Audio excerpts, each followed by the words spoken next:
This is the Sales Gravy Podcast. I'm Jeb Blount, best-selling author of Fanatical Prospecting and Sales EQ, and I'm here to help you open more doors, close bigger deals, and rock your commission check.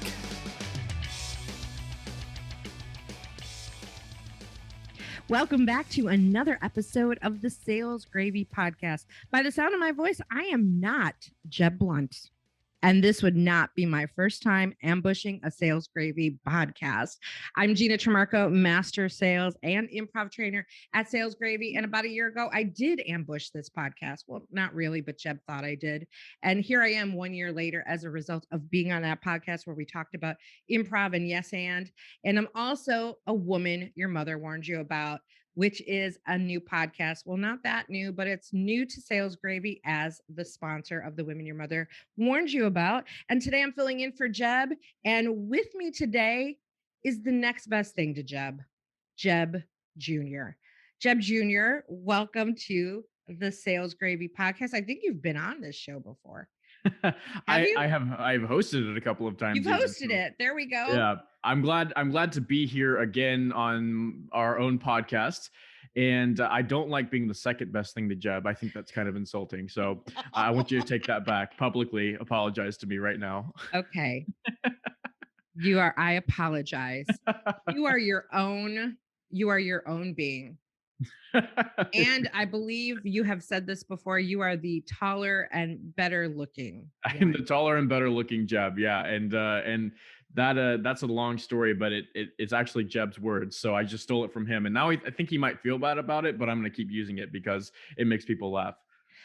And you also made me laugh because you've told me that you have better hair than him. I do have better hair, but I do have better hair than most people, I think. So listen, I grew it myself. It's been 23 years in the making. So I'd want to thank everyone who got me here, and especially Tea Tree. I love their shampoo. So that's what.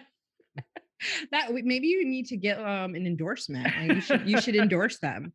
They're probably trying to delete this podcast as I say that. Yeah, exactly. Well, you are what is your title? You are your senior account executive for yes. At Sales Gravy, right? I'm a senior account executive at Sales Gravy. I've been in this role for about 5 going on 6 months now.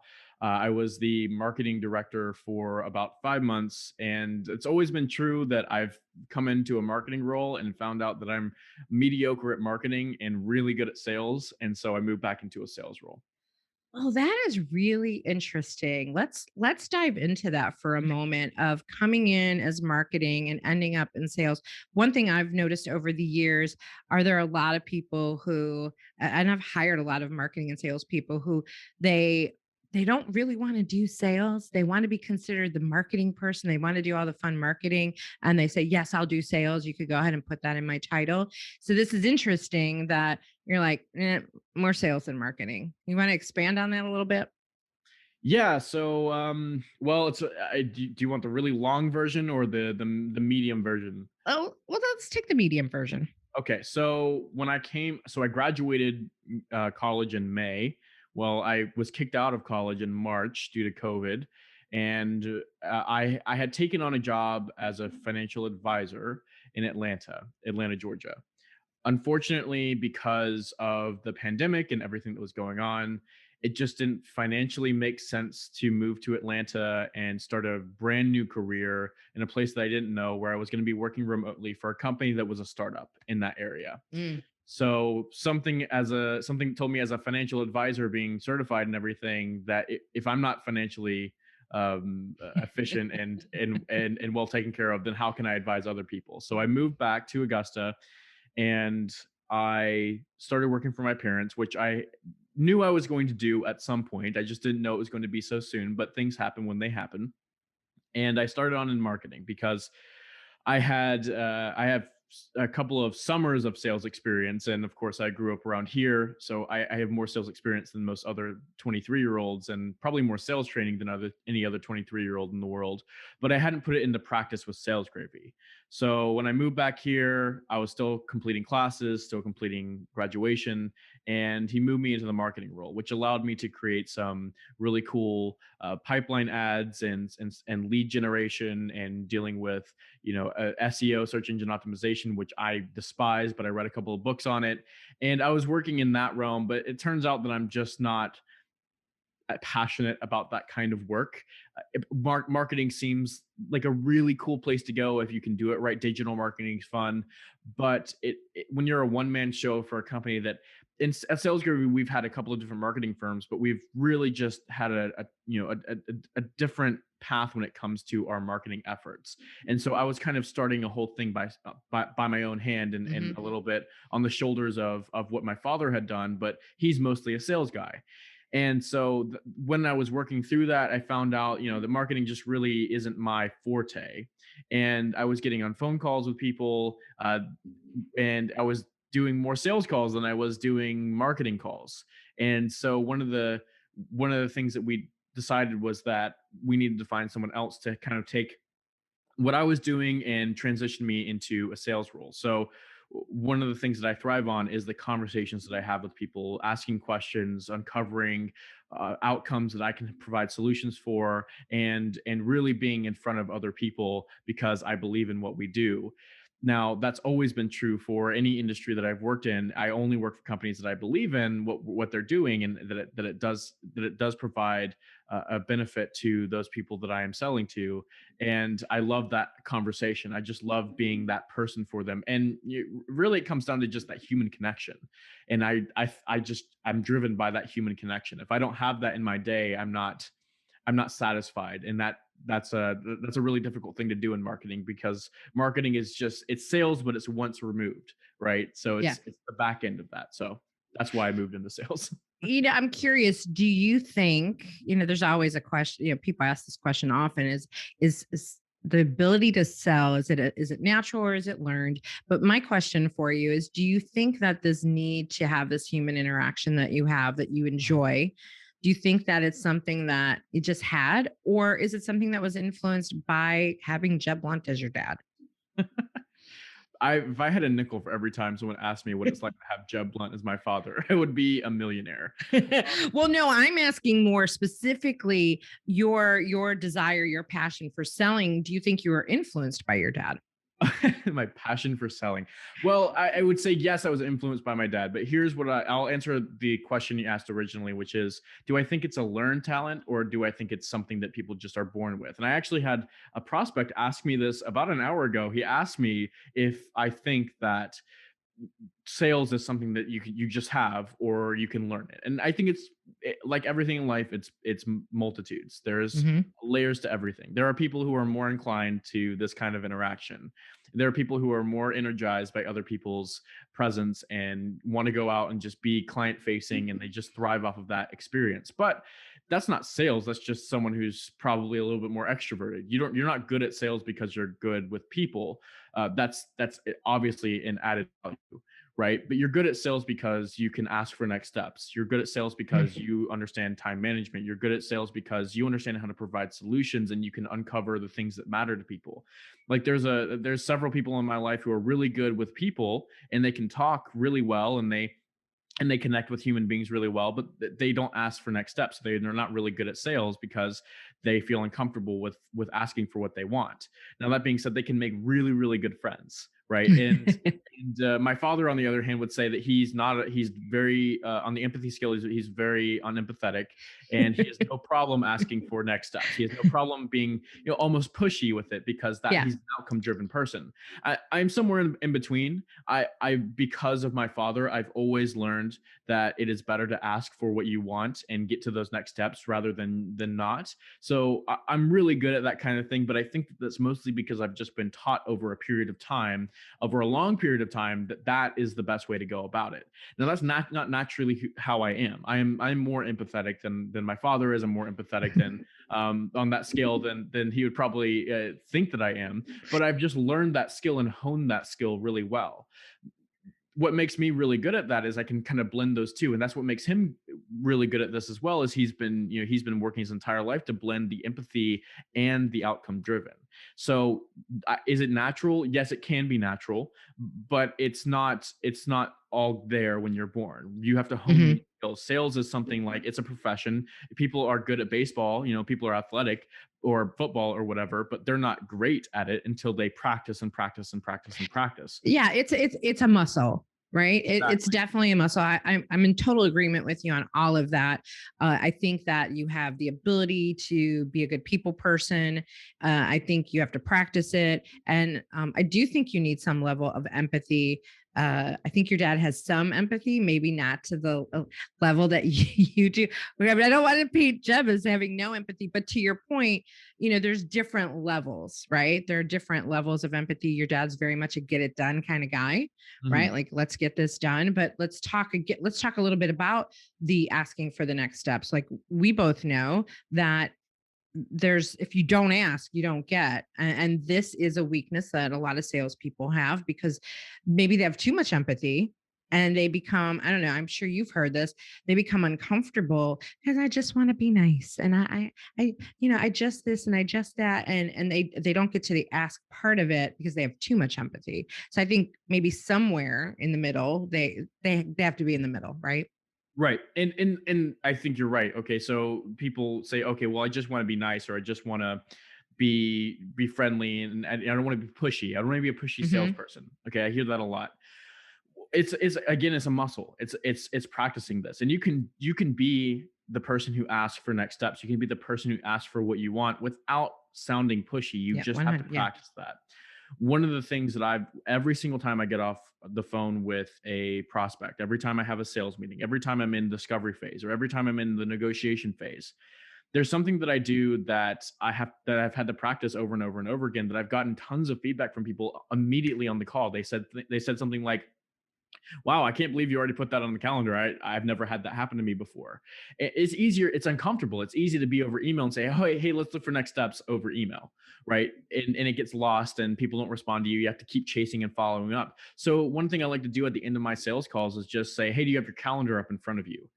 And they kind of pause, and of course we're all working from home, so of course they do have their calendar in front of them. They're looking for their next meeting. They have that tab Mm-hmm. open on their computer, and I just say, let's put something on the calendar for, and I feel that, let's put something on the calendar for next Thursday at 1 p.m. so that we can follow up, and let's grab the other people who are involved in this decision making process on that call as well, so that they can hear what we just talked about. And then from that point, we can ask if we can see if it makes sense for us to move forward.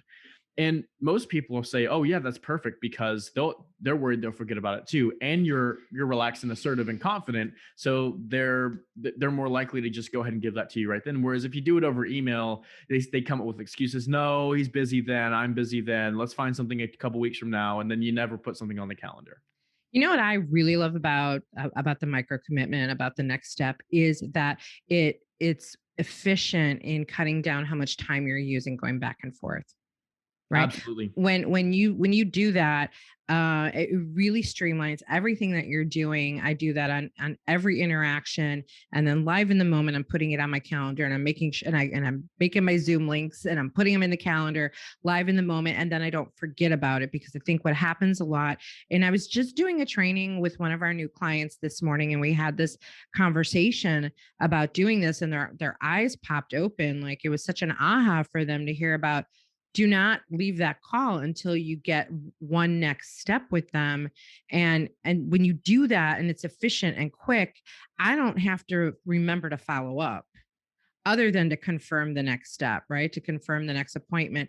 Otherwise, everything falls off my calendar. But more importantly, it falls off of the prospect, right? Because they're busy. And one thing I talked about this morning was, stop saying, get back to me if you have questions, because they won't. And it's Yep. nothing personal. It's just that they get busy. So make their lives easier by making that next step. And so as I was telling this story this morning to a group of 25 people, my contact that was my, liaison into us closing the deal, said, "Oh yes, let me tell you what Gina did to me. He took me to lunch. I Yep. took her to lunch. And by the end of the lunch, she said, 'What's your calendar look like for next Thursday?' And made me pull out my phone and schedule the next appointment." Right. And I closed it that next Thursday. Right. So that, that was such an aha moment for everybody in the room. I just, that's like such a gem, that next micro commitment. Right. And what it does for me specifically, and I'm 23 years old. So what do I know about anybody else's industry? But for me, what it does is I can move deals through the pipeline really, really quickly when Yes. I do this. Yes. And I'm also much more aware of when I should stop chasing something. So Mhm. one guy I was talking to this morning in a sales meeting asked the question, what's the most important part of the fanatical prospecting mindset? And there's a lot of most important parts. One of them is, of course, you're able to provide better solutions and make better suggestions to your prospects at the end of your pipeline because you have something coming up and you're not desperate. You're not just trying to sell somebody. But the other thing that comes with that mindset is that you're able to walk away from things that just don't make sense for you to chase. So that micro commitment, right? If you're constantly asking, you have a pipeline behind you, you're comfortable, you're confident, you're asking for next steps, you ask for their calendar time, and they say something like, I'm just not sure right now. Let's set up something for, I'll get back to you in a couple weeks and see if we can put something on the calendar then. If they say something like that as an objection to your calendar invite and you push again, you say, well, what I'd really love to do is make sure that we keep this in front of us so that we're both on the same page and we don't lose what's going on, which I think is a perfectly fair thing to say to a prospect. And they give you the, I need to go think about this, talk to my team about this, and they don't commit to that micro commitment of a next calendar date even, which is not that, it's not that hard. It's their time that's the hardest thing to sell, but at that point you can get that pretty easily. If they say no to that, then I'm not worried. They're not top of my priority list. I'll email them, a couple weeks and say, hey, what's your thought process on that? But I'm not going to chase them every single day asking for that next appointment, because I know that I have somebody else who's willing to take my time and willing to give me their time, and put in the effort that I'm giving them so that we can keep things moving through the pipeline. And if at the end of that, in my sales process, I have different inflection points, I know that, it just doesn't make sense for us to work for it. At least I have a good contact who I know is willing to give me their time. And then we can mutually walk away from that. It's not the ghosting thing that happens. And I just can't stand ghosting. Yeah. I think that is such a great reminder for everybody listening to this episode, is that is such a great moment when you ask for the next commitment and they either make it or they don't. And I've experienced both, right? I had it's another new deal that's coming through that they just closed with us last week. And in the process on one of the calls, right? And I think I was going to close it that day. And I was like, well, we need to talk to our CFO. And I was like, oh, Hi, this is Jeb Blount. We'll get back to Gina's story in just a minute. But first, there's a reason why thousands of sales professionals and top companies across the globe hone their sales skills at SalesGravy University. You see, SalesGravy University is different than most learning platforms. First, we have live courses taught in a virtual classroom by our master trainers that start almost every single day. And our e-learning platform is populated with hundreds of hours of sales training content produced by some of the top sales trainers in the world, including Gina's spontaneous selling course, which is worth checking out. Now, I've got some good news. If you've never taken a course on SalesGravy University, if you're a new user, you can take your very first course for free. That's any course on the platform, absolutely free. Just go to learn.salesgravy.com. That's learn.salesgravy.com, or click the e-learning tab in the top menu at salesgravy.com. Pick out your course, and when you check out, use coupon code FREE-COURSE to get that course for free. That is free course to get your very first course for free. right? We've all had those moments of like, how did I not qualify that better to get that information to know that was going to be the process? But I also knew at the moment that it was just a mechanism to buy time. And I knew that. And so I just went with it. And I said, yeah, that's cool. That, because they're dealing with fiscal year budget stuff. I'm like, when are you going to talk to your CFO? Yep. Oh, on Friday. I'm like, well, why don't we get back together on Tuesday and see what the CFO said about how you want to stretch that budget out. Right. And so I got a yes. Right. So that was like, oh, okay, good. We're still moving forward. But I've been on other sales calls where it's like, let's check back in next Thursday. Yep. We'll get back to you. Yep. One of the things that I actually had this happen very recently, and it's not a bad thing. It's just as a salesperson, you have to feel this out. So it was not a decision maker. He came to me with what he wanted, and I had a sales conversation with him, and I understood how the decision making process was done. So one of the questions you have to ask, and as a salesperson, you can feel this when they're not the decision maker because they're all bought into you. These are seekers. These are people who went out and looked for you and wanted more information, and they're really eager to learn more, and they're happy to be on the phone with you. And it makes you feel really good because it feels really good when there's somebody there who's like, yes, that makes sense. And everything you're saying makes sense for us. I think if I signed the checks, I would sign it right now. And that feels really good. It feels like yourself. Yeah. One of the questions you have to ask is, I understand that you're really interested in this. Who else is involved in the decision-making process? And generally that'll get you to, okay, well, it's Matt over in this department. And we also have a vice president who makes the decision on budgets for all these kinds of things. And so for that next step, if you have it's a wonderful sales meeting. I mean, I'm happy to have had that because at least it gives me an in, it gives me a coach. I can learn more about their organization, and you just transfer them into an information bucket. So where you can just go back to them and ask about what's going on. But what I do with that is I say, okay, let's follow up next week on Thursday. And let's grab the other decision makers in our meeting. Let's grab Matt over here, and let's grab Steven over there, or Jessica, and let's have them all in a meeting. And they say, yes, I think I can do that. That's great. We've set up that follow up, and you say, well, and at least if they're not able to show, we can just have a quick follow up and see if it makes sense to move forward.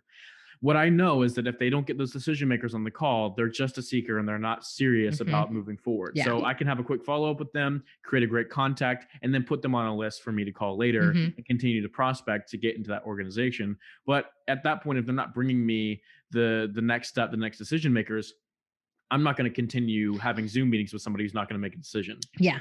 Yeah. I think we've all been in that situation where there were just way too many meetings and you have to know when to cut bait, especially if you have multiple people involved. I want to switch over a little bit and ask you about maybe a milestone moment that you've had at Sales Gravy. You haven't been with the company that long, but you've kind of been in it your entire life, so to speak. What's a milestone moment that you've had, or an aha moment that you've had? You are young. You are fresh out of college in 23, but like you said, you have way more sales experience than some 43-year-olds, let alone 23-year-olds. But what's a milestone, or just this is something I learned in my short career here at Sales Gravy? Those are a couple of different interesting questions. So milestone moment, I mean, just like man, I did that is well, I sold my first deal solo. So that happened back in October-ish. I think the date was like October 13th or something like that. And it was my first deal that I sold by myself. I mean, I've had a couple of internships. I've worked with several team members. And the great thing about a great organization is that you do sell not alone. You can sell with others. But I took it from soups to nuts all by myself. I prospected it. I got it in the pipeline. I took it through the sales conversation, and then I got the contract signed and executed, and then payment in. And it wasn't very much. It wasn't like a huge deal or anything. It changed my life, but it was so exhilarating to do that by yourself. And that's a really important thing for salespeople, is to get that first win, because sometimes it feels like you're banging your head against the wall. Yeah. And then from there, I think that the things that I've learned is just being consistent with the people that you're talking with, and just making sure that you are in front of them. Because I have several times, and I've only been working in, at my career for about 6 months. I've been around sales for a lot longer, but I've been in my career for 6 months, is that when I wasn't in front of things, when I wasn't keeping them on their toes, creating urgency with the people that I'm talking to, that urgency was lost, and they float away from you. And it's really difficult to have that conversation and pull people back. Now, I've also learned to be authentic. That's something that's really that is really important to me is that when I'm on sales calls, I'm speaking the truth no matter what. I'm not just a salesperson. And that's something I learned from Larry Levine, who is Selling from the Heart. If you go Yeah. check that book out, I love Larry. Yeah. And Larry's awesome. Live like Larry. The thing that he talks about is like, don't be an empty suit. So if I know something is not right, if I'm talking with somebody and they're telling me what they want, I'll tell them. I'll say, this doesn't really feel like we're going to be able to solve that issue for you. And I know that that's not what you wanted to hear, but here's my suggestion for you. And even when that happens, it's not, people don't generally push back that hard on that. They kind of see that you're trying to find the solution, but you're okay with it not being exactly what they wanted. There's also times when I just say, we're not going to change your world in an hour. People come to us and they want us to deliver a keynote or a workshop, and they want the entire kitchen sink in 2 hours because they know that their salespeople need this.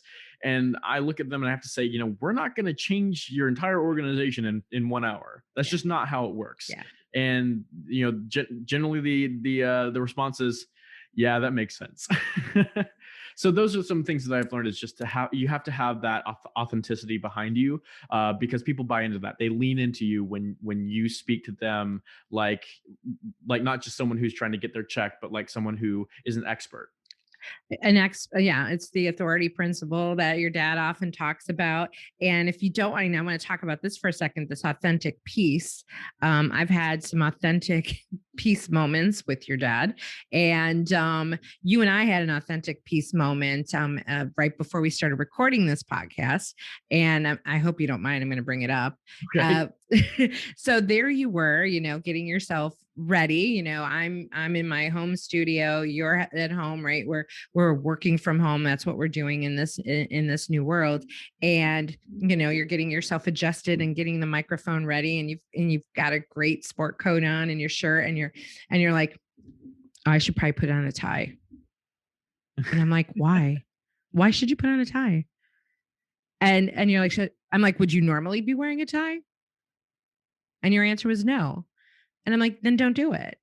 Right. You have to be who you are and not, who you think people want them to be. And this is just a general note for everybody, because I had a similar moment with your dad a month or so ago. He wanted me to go into the studio and record like a promo video of me, as a trainer. And I, in my own mind, wanting to represent the company well and make him proud, I went into it a little more conservatively with the question. He's like, write your own questions and then answer your own questions, and then we'll put it together. And then he happened to show up, and he walked in while this was going on, and he's like, cut. No, this isn't you. This isn't Gina. And I was like, you want the real Gina? Okay. Right. And so it was a great reminder that even in my own mind, I'm like, wait a second, this man hired me for who I am, not who I think he wants me to be. And I think that is just a really good reminder for everybody that and I got this question from one of our clients yesterday about how she shows up and should she show up as she is, because she's afraid people are going to judge her for the fact that she's married to a woman. And so how do you deal with that? You have to be true to who you are, because that's what's going to attract people to you. Very much so. Very much so. And I like that you told me not to wear a tie, because I wanted to put it on because I felt almost exposed, because this is an uncomfortable environment. I don't do a lot of podcasts, which is strange because I do tons of sales calls all day long in this exact same environment, and I feel so comfortable with it. But when we were going to get on a recorded podcast, my brain started to freak out about the way that I looked, and I knew that I've recorded sales calls. It's not really any different than this. And I think that that's true for most of sales. That someone asked me, I've got guys who are picking up the phone 5 times a week, and they don't, how do I get them to prospect more? And they're like, well, they just don't want to do it. And true, yes, I personally hate prospecting. People hate prospecting. I don't like to do it myself, but it's not because that they necessarily just hate prospecting. They know that it helps. They know that it's going to make them money. It's that they're uncomfortable with it. It's the same thing on video calls, right? People don't get on camera because they're just uncomfortable with it. So what you have to do is you have to train yourself to be comfortable, and that comes with practice. Yeah. Again, sales is a practice. I hate picking up the phone every morning, but once I get that first dial, it's, it's a 1,000-pound phone, but then after about 5, I can do 10. And then after about 10, I can do 20. And then it just becomes a rhythm. And if you do that every single day, and you practice in front of the camera, and you get up and you get dressed every day, even if you're working from home, if you're speaking authentically all the time, you become more comfortable with that. And the more comfortable you get, the better you become. And that first step, it's like going to the gym. The hardest part is going to the gym that first day. And once you go to the gym the first day, it's hard to go the second day. It's hard to go the third day. But after about a week, you start to just keep going. It's the same thing in life with everything else. As long as you put your mind to it. And there's that 21-day rule. There's a great book, 21 days. And that's how you build a habit. So you just have to stick to things. And I'm guilty, and I'm not perfect. I'm not preaching from my pulpit. I'm 100% guilty of falling short on things, and not prospecting, and having weeks where I just didn't do what I was supposed to do. And then it's really hard to get back into that habit. It's just something you have to keep working on. And I think that, I'm 23, I don't know much about life, but I imagine that no matter how old you are, it's going to be difficult to continue that. 100%. And I know we started this by talking about how young you are, but I don't think, sometimes age really matters, because we all get into bad habits, whether we're 23, 43, 63. I look at the two of us. I've joked with you that I'm old enough to be your mother. I was happy when you said that I don't look like that. So thank you for that. But we're both new to the company, right? I'm not new to sales, but I'm new to the company. And so then there's that kind of ramp up and getting comfortable in that environment with how that company does things. So I don't think that matters as much. I think mindset and your desire and your passion to sell and to do a really good job. I think that's what matters the most. I have one more question before we wrap up. And I'm curious, well, two questions. One, what do you prefer to be called? Jeb Jr., Jebby, J? And I know we got 2 Jebs in the office. I got to be careful when I send emails to make sure it's going to the right Jeb. But what is your preferred way to be called? I prefer hey you. Okay. No, I prefer Jeb. I've been Jeb my entire life, and it's been interesting because I haven't worked at Sales Gravy, so the name has never really been that big of a problem. There was one time when my father and I flew when I was very, very young, and we both have the same name. So going into the airport, it was kind of a struggle going through TSA. But other than that, we haven't really come across this problem. Now, my father gets emails for me, and I get emails for my father all the time. I prefer Jeb. Jeb Jr. works for me as well. But it is kind of interesting, the whole name thing. What I really love is when I get on calls and they see Jeb Blount, and they're looking for a keynote speaker, or they're looking for training or something, and they get on and they haven't seen Jeb before, maybe necessarily, and they think this kid wrote 13 books.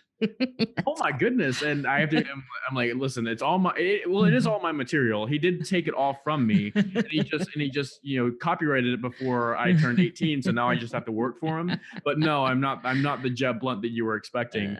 And that is kind of fun to watch people. Or when people say, oh my gosh, I'm talking to Jeb Blount's son, they think I'm famous or something, but I'm just riding coattails. So, I prefer Jeb Jr. But you can call me anything you like, as long as you're buying from me. Oh, that is quite the soundbite. You can call him anything you want as long as you're buying from him. And speaking of coattails, this was my final question is, you're working for your parents. Like, how does that feel? I'm sure people are curious about that of working for the parents. Positive, negative. I mean, I'm sure there's a little bit of both. It's been positive and negative at different times, and sometimes positive in the morning and negative in the afternoon, or it can be positive one day and negative the next week. It's really an interesting. I don't know what to compare it to. I don't know very many people who are in this situation either. So it's truly a blessing. I have a story. So when I was in high school, my father, played sports, was on football team, baseball team, etc. I ran track in college even. And I would come home from practice in the afternoons, and he would hand me a list of 25, 30 prospects, and I would have to get told no 30 times before I could go eat dinner. And so I was doing that in high school, and then when I graduated, I did work for him full time as just a punching bag. Is basically what I was. I was calling inactive lists. I was calling people who bought from us who didn't want to buy from us anymore. This was back when we had a job board, and we don't have that anymore. So I was calling people who were like HR managers and stuff, maybe some sales leaders. And then I started moving into the sales leader space, but I was 18. So I truly had no idea what I was doing. And I made, a few calls every day or so for a lot of high school, but I just was doing it. I would just get on the phone and say whatever I could so I could get off and get me dinner.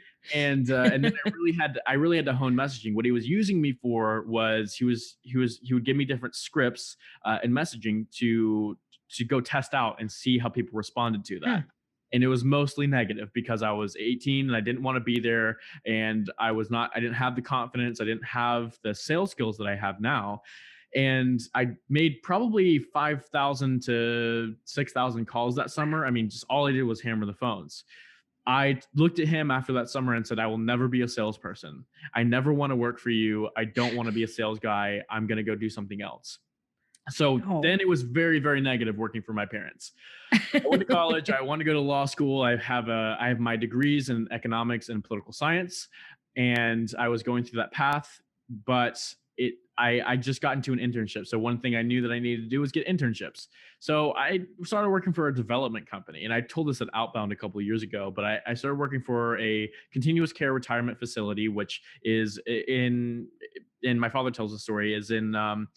It's like you sell your home and you move into college for senior adults, and it's really fun. They have all kinds of activities. I mean, this is like a beautiful campus. It's not like a retirement home to anything you've ever experienced. It's and then you move into apartments, you move to houses, then eventually move to assisted living, and then you move to they have physical therapy and all the nursing and skilled nursing. They have that on the campus. So I was a marketing person for them, or a marketing intern for them, and this is while I was in college. And what I did for them for most of the time was I would move papers around and I would go get coffee. And one day I was in a meeting, and they had a problem where they weren't hitting their mark, so they couldn't break ground. And I knew that they wanted to fill these events up, these lunch and learn, so that they could get people interested in moving into the sales process. And the salespeople were really angry at the marketing people because the marketing people weren't giving them enough leads or giving them good leads. And the marketing people were really angry because the salespeople weren't following up and they weren't actually qualifying any of the leads. They were just like basically at each other's throats. So knowing my father, knowing fanatical prospecting, I just decided, well, shoot, I might as well do a job. I hate moving papers. I hate getting coffee. And most of the time I'm sitting twiddling my thumbs, waiting for someone to tell me what to do. So I went to my back office, which was in the back of this office. I was literally in a storage closet with one tiny little desk, and they gave me a 2006 Lenovo laptop, and that's what I worked off of. And I pulled the list of 300 to 500 inactive leads that they'd called once but never followed up on, and I just started hammering the phones. And in one day, I filled 3 total events with more than 100 people, and they were like, I can't believe all these people were coming. I didn't tell them exactly what I did.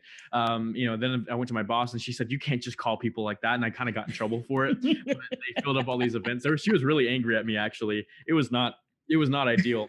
But I started going to these events, and I started talking to people, and what they saw is that these people would just talk to me. They would just start talking about their lives and talk about all their illnesses and all their history and all the things that were going on.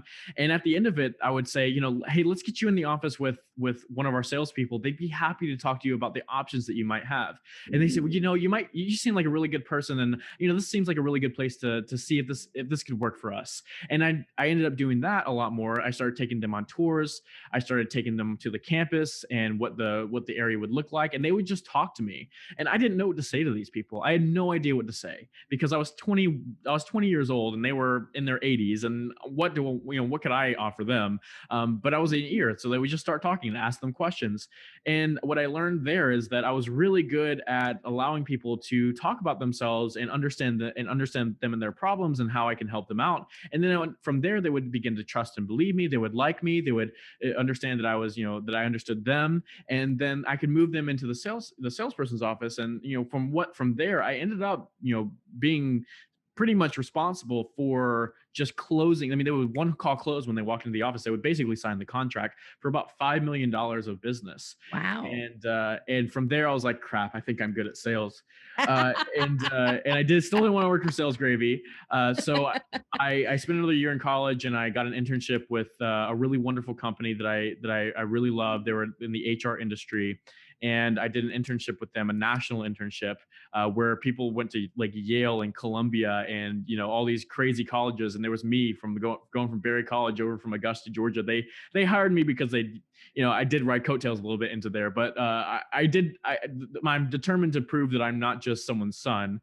And so I became the number one intern out of 300 interns across the nation for an entire summer.